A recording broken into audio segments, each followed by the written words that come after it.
लाली bridge पे पानी की स्पीड चेक करें।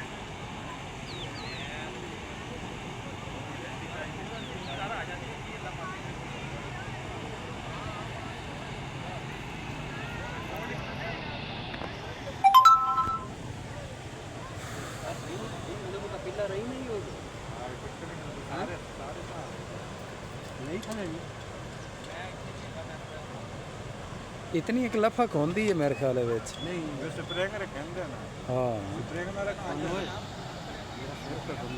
ਉਹ ਤੇ ਵਿੱਚ ਜਾ ਪਾਣੀ ਉੱਠਾ सिर तो सारिਆਂ ਦਾ ਬੰਦਾ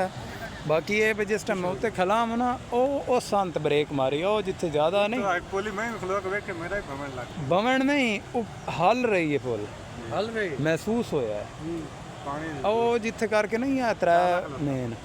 इत्थे करके महसूस होंदी है हल रही पानी ਦਾ ਪਾਣੀ ਪੂਰੇ ਚੱਲਣਾ हाँ ए त्रै जेड़े ना पॉइंट इत्थे मेन है ਉਹ ਜਿੱਥੇ ਪਾਣੀ ਉਤੋਂ हाँ उत्थे मैं ब्रेक मारी इंज लगदी है पुल हलदी है सिर चकरावना तो होर चीज़ आती है उत्थे पुल हलदी है ਇਦੂ ਬੈਠੀ ਹਾਂ ਸਰਵੇ ਨੂੰ ਫੁੱਟੀ